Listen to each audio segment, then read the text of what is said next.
Alors la filière Terre de Source est jeune, hein, elle a 3 ans d'âge. En 2021, elle a embarqué 8 agriculteurs. L'année dernière, 2022, deuxième année de récolte, 13 agriculteurs. Et cette année, 20 agriculteurs. La demande est plutôt forte puisque le sarrasin est encore aujourd'hui mais fortement déficitaire pour répondre aux débouchés en France. Le rendement moyen sur les 10 dernières années est de 12 quintaux hectares. C'est une moyenne sur 500 exploitations sur 10 ans. Donc on peut considérer que c'est un chiffre fiable. Le prix de la tonne cette année pour les agriculteurs terre de source, alors là je vais parler en prix net, trié et séché, donc ramené, comme on dit, ramené aux normes, était de 2000 euros.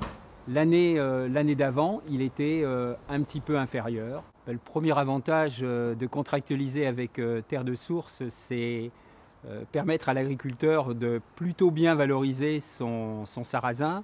Le deuxième avantage que voient les agriculteurs, c'est qu'ils se sentent pris en considération dans leur travail, sur leur exploitation, pour la protection de l'eau et plus largement de la biodiversité. Le troisième avantage, c'est qu'ils participent à la promotion du label Terre de Source sur leur territoire, auprès des transformateurs locaux, des meuniers, au-delà des crêpiers et bien évidemment au-delà auprès des consommateurs du territoire. La culture de sarrasin est donc en place sur l'exploitation depuis 2 ans, pour une surface engagée à minimum de 6 hectares. Donc cette année, il y avait 6 hectares et demi. La première année, elle n'était pas engagée terre de source. Et la deuxième année, oui, parce qu'en fait, c'est une filière locale.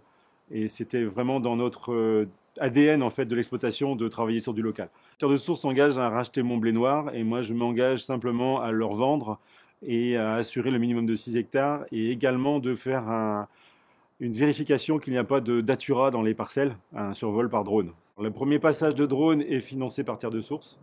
Dans le cas où de la datura serait détectée, le deuxième passage de drone serait à notre charge. Pour le sarrasin, l'itinéraire technique est assez simple.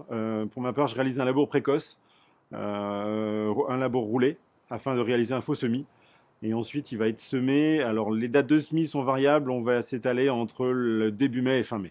La densité de semis varie entre 40 et 45 kg par hectare à peu près. Le cahier des charges nous impose le labour et puis zéro phyto, zéro engrais, zéro amendement. Pour la partie récolte, la fauche en 2 temps, donc ça se passe déjà par une fauche douce en andin 5 jours avant la récolte par la moissonneuse. Il faut donc avoir une période de 5 jours sans pluie.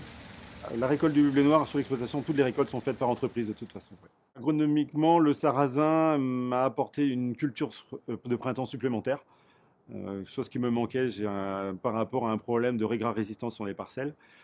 Et également, après la récolte, j'implante du blé tendre et un simple passage en semi direct est largement suffisant. Pas de nécessité de labourer, la parcelle est propre, saine, le sarrasin étant une culture nettoyante. Les principales difficultés sont d'ordre météorologique. Le blé noir est une culture rustique et qui a du mal à supporter les grosses variations de température, les grosses pluviométries. Je considère toujours que la culture de sarrasin est une opportunité malgré les faibles rendements. C'est une culture qui est venue s'implanter après une récolte d'une dérobée, qui est une culture de courte durée et qui a un très grand intérêt agronomique.